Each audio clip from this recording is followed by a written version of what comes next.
এসো গল্প শুনি বাই প্রকৃতিলীনা চ্যানেলে আপনাদের স্বাগত। যারা গল্প শুনতে ভালোবাসেন তারা আমাদের চ্যানেলে চলে আসতে পারেন। এখানে আমরা নিত্য নতুন গল্প শোনানোর চেষ্টা করব আপনাদেরকে।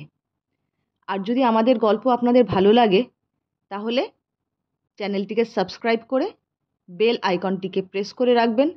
তাহলে নতুন গল্প চ্যানেলে এলেই তার খবর পৌঁছে যাবে আপনাদের কাছে। তাহলে আজকে আর দেরি না করে শুরু করা যাক আজকের নতুন গল্প। আজকের গল্প পরশুরাম রচিত চিকিৎসা সংকট। সন্ধ্যা হব হব। নন্দবাবু হক সাহেবের বাজার হইতে ট্রামে বাড়ি ফিরিতেছেন। বিডন স্ট্রিট পার হইয়া গাড়ি আস্তে আস্তে চলিতে লাগিল। সম্মুখে গরুর গাড়ি, আর একটু গেলেই নন্দবাবুর বাড়ির মোড়। এমন সময় দেখিলেন পাশের একটা গলি হইতে তার বন্ধু বঙ্কু বাহির হইতেছেন।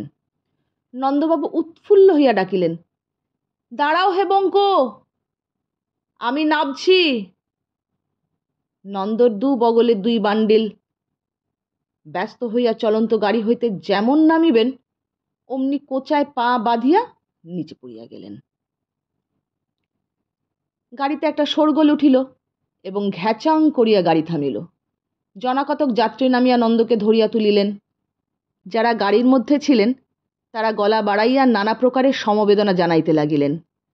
আহাহা, বড্ড লেগেছে, থোড়া গরম দুধ পিলা দো। দুটো পাই কি কাটা গেছে? একজন সিদ্ধান্ত করিল মৃগী, আর একজন বলিল ভীর মেয়ে। কেউ বলিল মাতাল, কেউ বলিল বাঙাল, কেউ বলিল পাড়াগে ভূত। বাস্তবিক নন্দবাবুর মোটেই আঘাত লাগে নাই, কিন্তু কে তা শোনে? লাগেনি কি মশাই, খুব লেগেছে। 2 মাসের ধাক্কা, বাড়ি গিয়ে টের পাবেন। নন্দ বার বার করজোরে নিবেদন করিলেন যে প্রকৃতই কিছুমাত্র চোট লাগে নাই।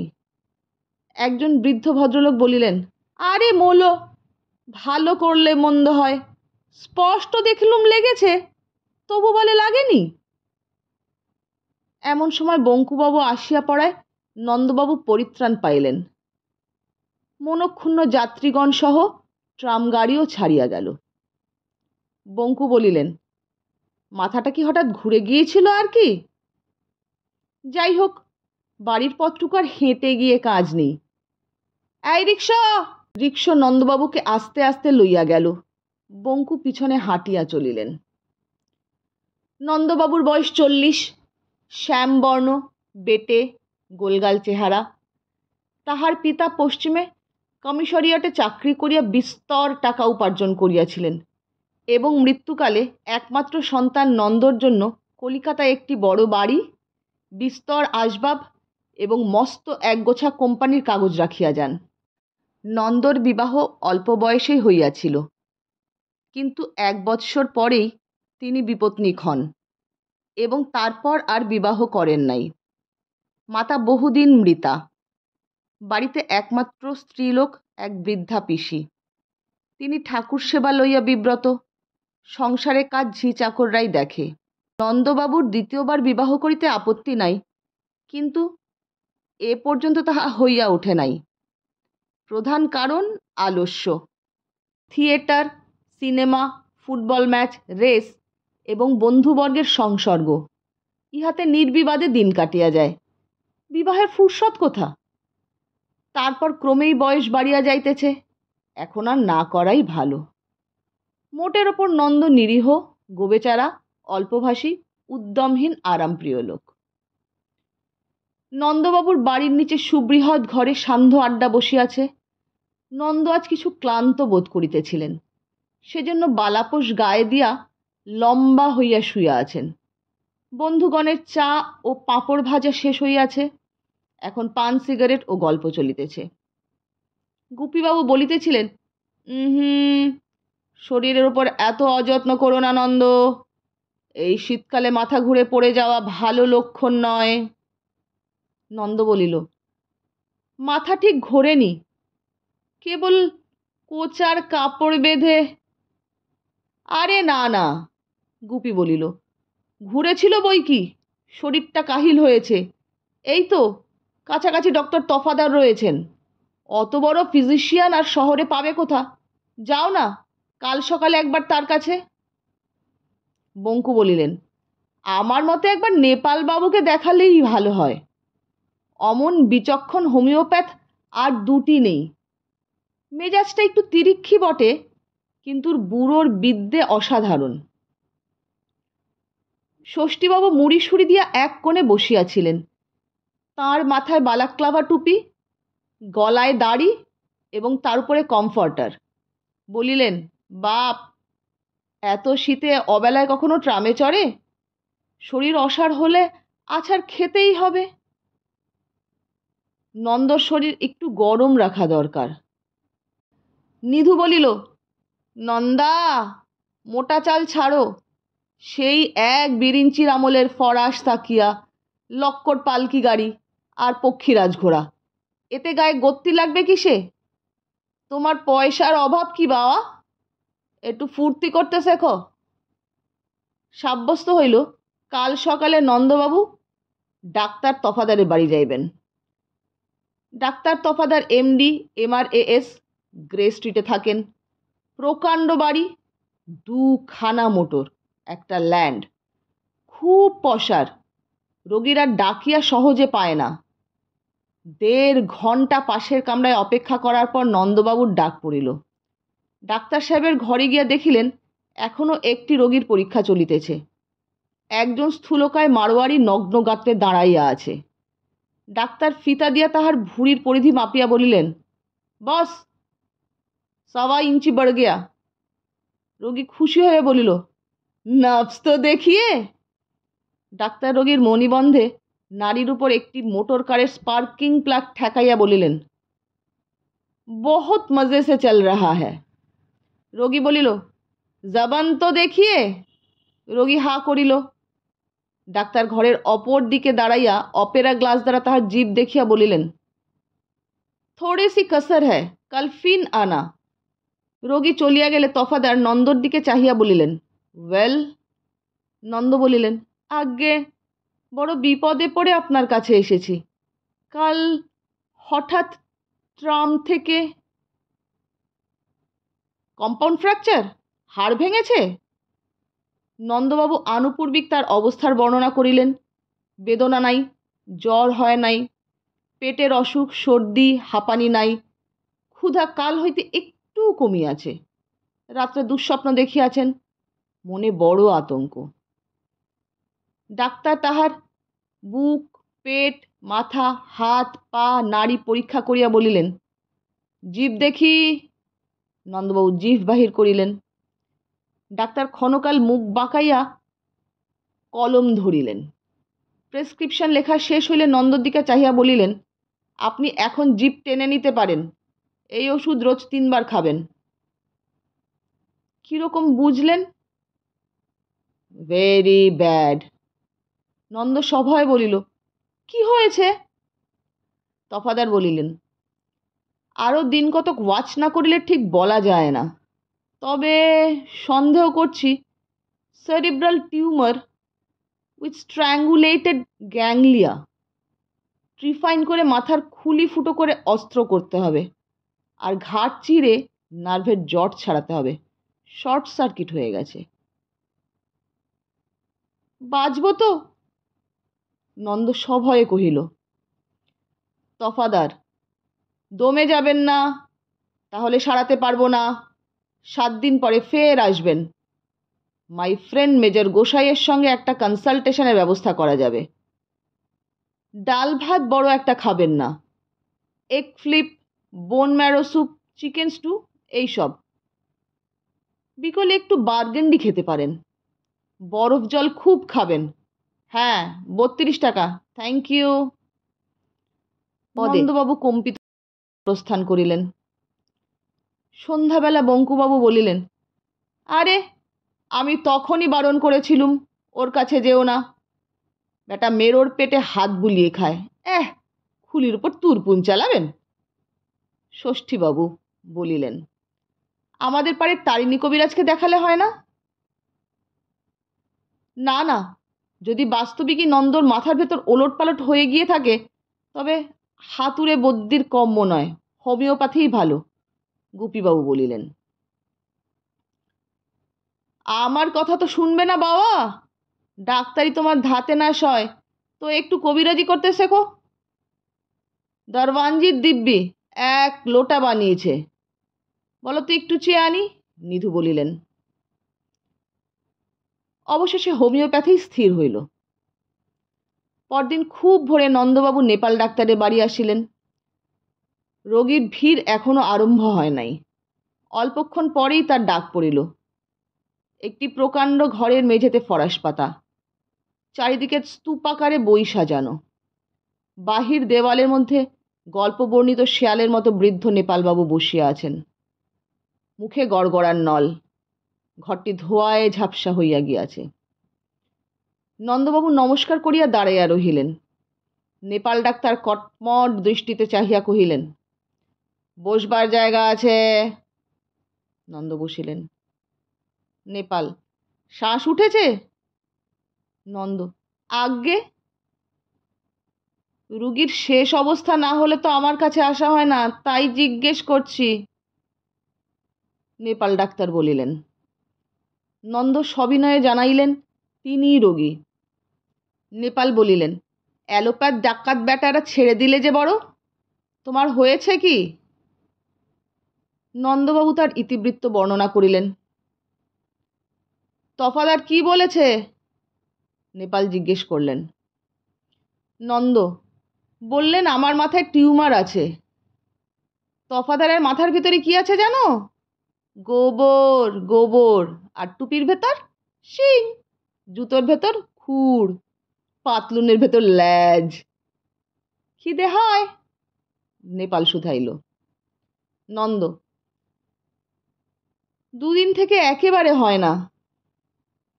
ঘুম হয়? না। মাথা ধরে? কাল সন্ধ্যাবেলা ধরেছিল। বাদিক? আজ্ঞে হ্যাঁ। না ডান দিক?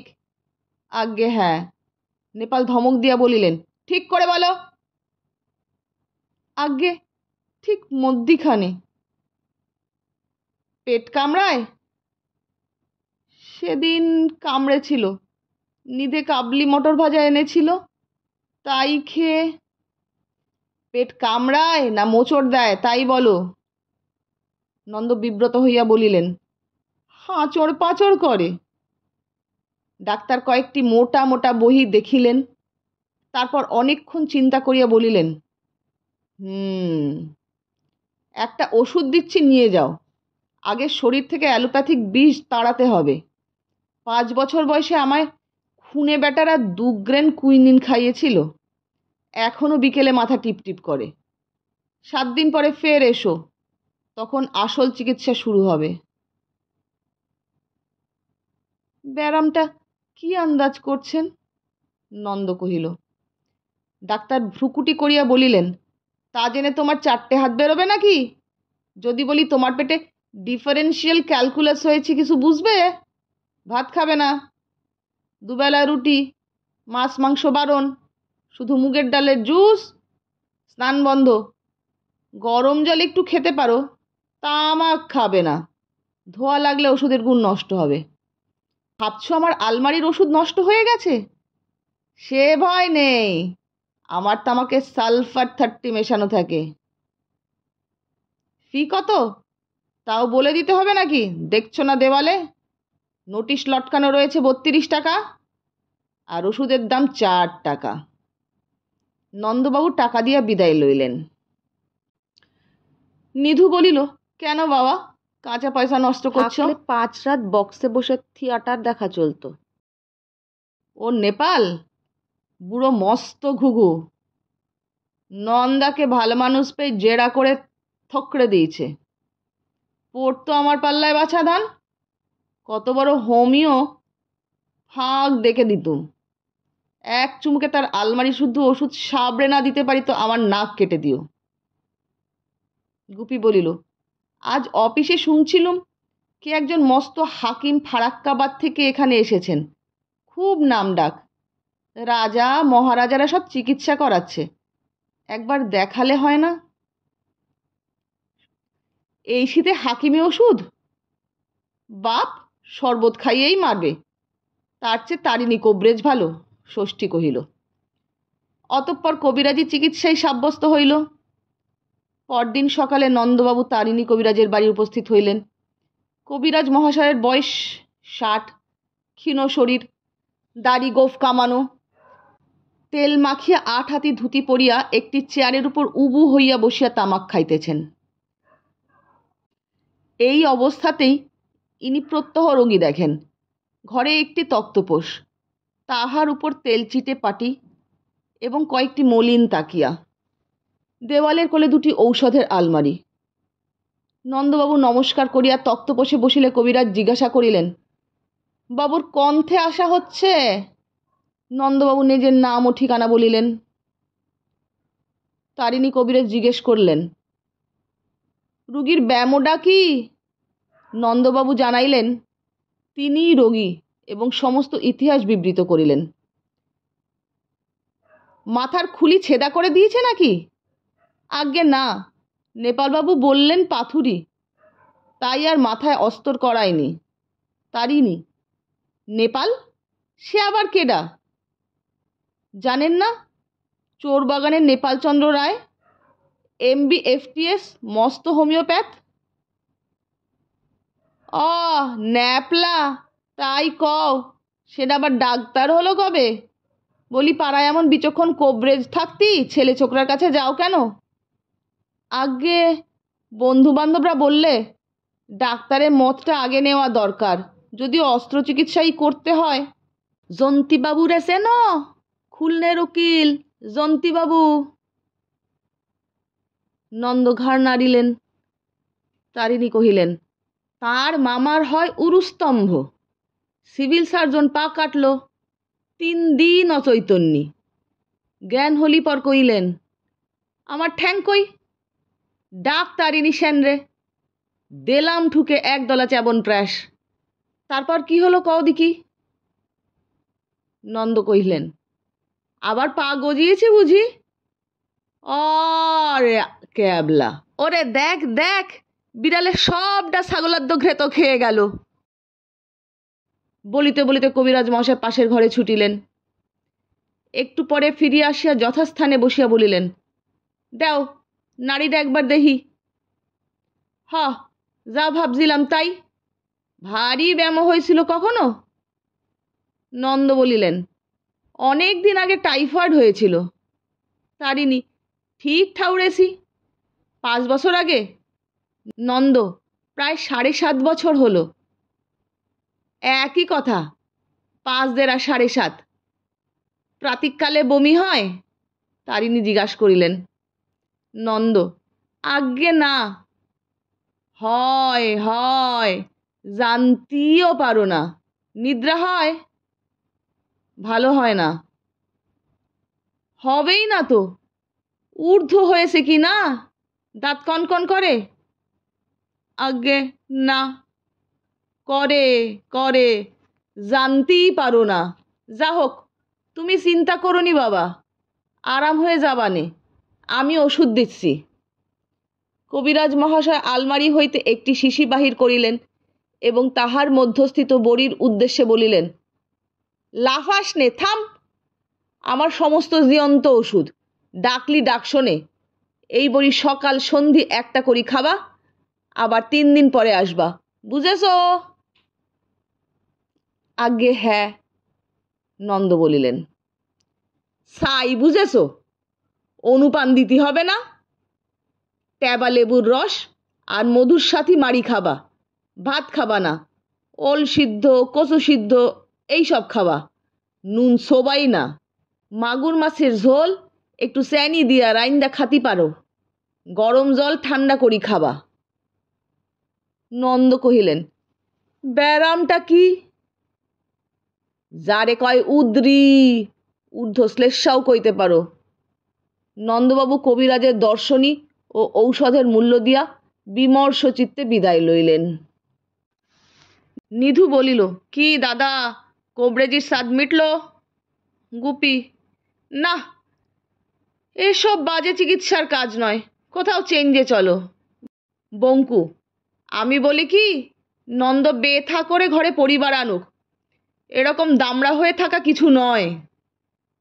নন্দ চি স্বরে বলিলেন: আর পরিবার? কোন দিন আছি, কোন দিন নেই, এই বয়সে একটা কচি বউ এনে মিথ্যে জঞ্জাল জোটানো। নিধু বলিল: নন্দা, একটা মোটর কেনো মাইরি, 2-1 দিন হাওয়া খেলেই চাঙ্গা হয়ে উঠবে। 7 সিটার হটসান, সেঠের কোলে আমরা তো 5 জন আছি। ষষ্ঠী কহিলেন: তা যদি বললে, তবে আমার মতে মোটর কারও যা, পরিবারও তা, ঘরে আনা সোজা, কিন্তু মেরামতির খরচ জোগাতে প্রাণান্ত। উফ, আজ টায়ার ফাটলো, কাল গিন্নির অম্বল, শুল, পরশু ব্যাটারি খারাপ, তরশু ছেলেটার ঠান্ডা লেগে জ্বর। অমন কাজ করো না নন্দ, জের বার হবে। এই শীতকালে কোথাও 2 দণ্ড লেপের মধ্যে ঘুমোবো মশাই, তা নয়, সারা রাত প্যান প্যান ট্যাঁ ট্যাঁ। নিধু কহিলেন: ষষ্ঠী খুড়ো যেরকম হিসেবি লোক, একটি মোটাসোটা রোঁওয়ালা ভাল্লুকের মেয়ে বিয়ে করলে ভালো করতেন, লেপ কম্বলের খরচা বাঁচত। গুপি: যাহা 52 তাহাই 53। কাল সকালে নন্দ একবার হাকিম সাহেবের কাছে যাও, তারপর যা হয় তা করা যাবে। নন্দবাবু অগত্যা রাজি হইলেন। হাজিকুল মুলক বিন লুকমান নুরুল্লাহ গজনফরুল্লাহ আল হাকিম ইউনানি লোয়ার চিতপুর রোডে বাসা লইয়াছেন। নন্দবাবু তেতলায় উঠিলে একজন লুঙ্গি পরা ফেসধারী লোক তাহাকে বলিল: আসেন বাবু মশায়, আমি হাকিম সাহেবের মীর মুন্সি। কি বেমারি বলেন, আমি লিখে হুজুরকে ইত্তালা ভেজিয়ে দিব। নন্দ বলিলেন: বেমারি কি সেটা জানতেই তো আসা বাপু। মুন্সি: तब भी कुछ तो बोलेन, ना तख्ती, बुखार, पिल्ली, चेके घेग, বাওয়াসির, রাত আন্ধি, ওসব কিছুই বুঝলুম না বাপু, আমার প্রাণটা ধরফর করছে। সোহি বলেন, দিল তড়পনা। মোহর এনেছেন? মোহর? হাকিম সাহেব চাঁদি ছোন না, নজরানা 2 মোহর। না থাকে আমি দিচ্ছি 45 টাকা, আর বাট্টা 2 টাকা, আর রেশমি রুমাল 2 টাকা। দরবারে যে আগে হুজুরকে বন্দেগি জানাব বলবেন, তারপর রুমালের উপর মোহর রেখে সামনে ধরবেন। মুন্সি নন্দবাবুকে তালিম দিয়ে দরবারে লইয়া গেল। একটি বৃহৎ ঘরে গালিচা পাতা, এক পার্শ্বে মসনদের উপর তাকিয়া হেলান দিয়া হাকিম সাহেব ফার্সিতে ধূমপান করিতেছেন। বয়স 55, বাবরি চুল, গোফ খুব ছোট করিয়া ছাটা, আবক্ষলম্বিত দাড়ির গোড়ার দিক সাদা, মধ্য লাল, ডগায় নীল। পরিধান সাটিনের চুড়িদার ইজার, কিংখাপের জোব্বা, জরির তাজ, সম্মুখে ধূপদানে মুসাব্বার এবং রুমি মস্তাগি জ্বলিতেছে, পাশে পিকদান, পানদান, আতরদান ইত্যাদি। 4-5 জন পারিষদ হাঁটু মুড়িয়া বসিয়া আছে এবং হাকিমের প্রতি কথায় কেয়াবাদ বলিতেছে। ঘরের কোণে একজন ঝাঁকড়া চুলো চাপ 1.5 লোক সেতার লইয়া পিড়িং পিড়িং এবং বিকট অঙ্গভঙ্গি করিতেছে। নন্দবাবু অভিবাদন করিয়া মোহর নজর দিলেন। হাকিম ঈষৎ হাসিয়া আতরদান হইতে কিঞ্চিত তুলা লইয়া নন্দর কানে গুজিয়া দিলেন। মুন্সি বলিল, আপনি বাংলায় বাতচিত বলেন, আমি হুজুরকে সমঝিয়ে দিব। নন্দবাবুর ইতিবৃত্ত শেষ হইলে হাকিম ঋষভ কণ্ঠে বলিলেন, স্যার লাও। নন্দ শিহরিয়া উঠিলেন। মুন্সি আশ্বাস দিয়া বলিল, ডরবেন না মশাই, জনাবকে আপনার সিট দেখলান। নন্দর মাথা টিপিয়া হাকিম বলিলেন, হড্ডি পিলপিলায়া গেয়া। মুন্সি বলল, শুনছেন, মাথার হাড় বিলকুল নরম হয়ে গেছে। মুন্সি বলিল। হাকিম 3 রঙা দাড়িতে আঙুল চালাইয়া বলিলেন, সুরমা সুর্খ। একজন একটা লাল গুঁড়া নন্দর চোখের পল্লবে লাগাইয়া দিল। মুন্সি বুঝাইল, আঁখ ঠান্ডা থাকবে, নিন্দ হবে। হাকিম আবার বলিলেন, রোগন বাব্বার। মুন্সি হাঁকিল, এ জি বলবার, আস্তার আলাও।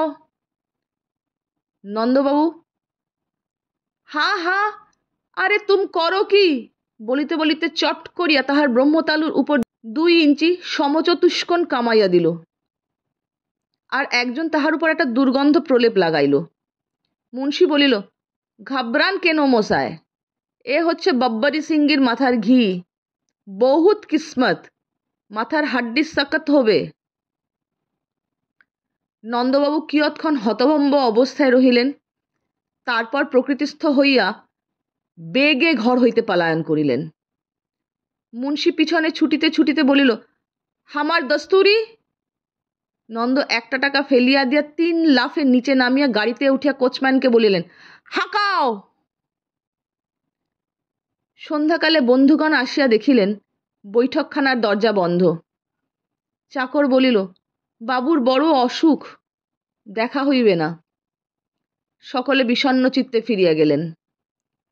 সমস্ত রাত বিছানায় ছটফট করিয়া ভোর 4টার সময় নন্দবাবু ভীষণ প্রতিজ্ঞা করিলেন যে আর বন্ধুগণের পরামর্শ শুনিবেন না, নিজের ব্যবস্থা নিজেই করিবেন। বেলা 8টার সময় নন্দ বাড়ি হইতে বাহির হইলেন এবং বড় রাস্তায় ট্যাক্সি ধরিয়া বলিলেন, সিধা চলো। সংকল্প করিয়াছেন মিটারে 1 টাকা উঠিলেই ট্যাক্সি হইতে নামিয়া পড়িবেন এবং কাছাকাছি যে চিকিৎসক পান তাহারই মতে চলিবেন, তা সে অ্যালোপ্যাথ, হোমিওপ্যাথ, কবিরাজ, হাতুড়ে, অবধূত, মাদ্রাজি বা চাঁদশির ডাক্তার যেই হোক। বউবাজারে নামিয়া একটি গলিতে ঢুকিতেই সাইনবোর্ড নজরে পড়িল, doctor miss B Mallick. নন্দবাবু miss শব্দটি লক্ষ্য করেন নাই, নতুবা হয়তো ইতস্তত করিতেন। একেবারে সোজা পর্দা ঠেলিয়া একটি ঘরের ভিতর প্রবেশ করিলেন। মিস বিপুলা মল্লিক তখন বাহিরে যাইবার জন্য প্রস্তুত হইয়া কাঁধের উপর সেফটি পিন আটিতেছিলেন। নন্দকে দেখিয়া মৃদুস্বরে বলিলেন, কি চাই আপনার? নন্দবাবু প্রথমটা অপ্রস্তুত হইলেন, তারপর মরিয়া হইয়া ভাবিলেন, দূর হ, না হয় লেডি ডাক্তারের পরামর্শই নেব। বলিলেন, বড় বিপদে পড়ে আপনার কাছে এসেছি। মিস মল্লিক, পেন আরম্ভ হয়েছে? নন্দ, পেন তো কিছু টের পাচ্ছি না। Miss Mallick, first confinement? আজ্ঞে, প্রথম পোয়াতি। নন্দ অপ্রতিভ হইয়া বলিলেন, আমি নিজের চিকিৎসার জন্যই এসেছি। মিস মল্লিক আশ্চর্য হইয়া বলিলেন, নিজের জন্য? ব্যাপার কি? সমগ্র ইতিহাস বর্ণনা শেষ হইলে মিস মল্লিক নন্দবাবুর স্বাস্থ্য সম্বন্ধে 2-4টি প্রশ্ন করিয়া কহিলেন, আপনার নামটি জিজ্ঞাসা করিতে পারি কি? নন্দ, শ্রী নন্দদুলাল মিত্র। বাড়িতে কে কে আছেন? নন্দ জানাইলেন, তিনি বহুদিন বিপত্নিক, বাড়িতে এক বৃদ্ধা পিসি ছাড়া কেউ নেই। কাজকর্ম কি করা হয়? তা কিছু করি না, পৈতৃক সম্পত্তি আছে। মোটর কার আছে? নেই, তবে কেনার ইচ্ছে আছে। মিস মল্লিক আরও নানা প্রকার প্রশ্ন করিয়া কিছুক্ষণ ঠোঁটে হাত দিয়া চিন্তা করিলেন, তারপর ধীরে ধীরে বামে দক্ষিণে ঘাড় নাড়িলেন। নন্দ ব্যাকুল হইয়া কহিলেন, দোহাই আপনার, সত্যি করে বলুন, আমার কি হয়েছে? টিউমার, না পাথুরি, না উদরি, না কালাজ্বর, না হাইড্রোফোবিয়া? মিস মল্লিক হাসিয়া বলিলেন, কেন ভাবছেন আপনি? ওসব কিছুই হয়নি, আপনার শুধু একজন অভিভাবক দরকার।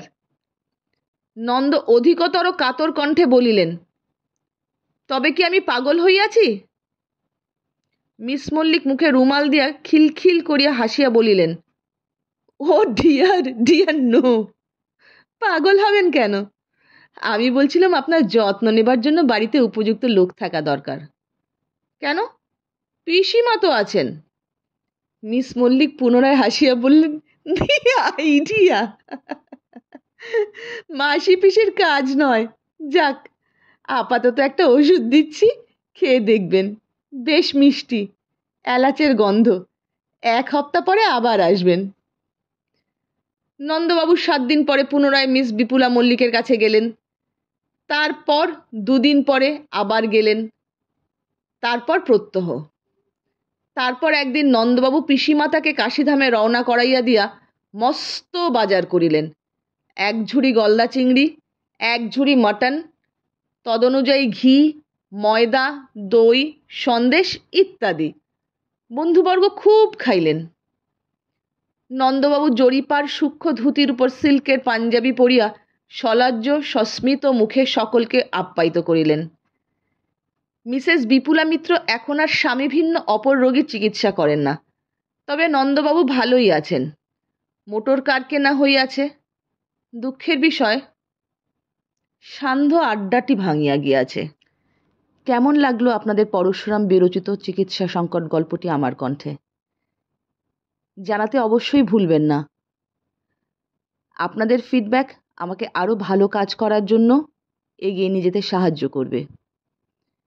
তাহলে আজকের মতন আসছি। টাটা।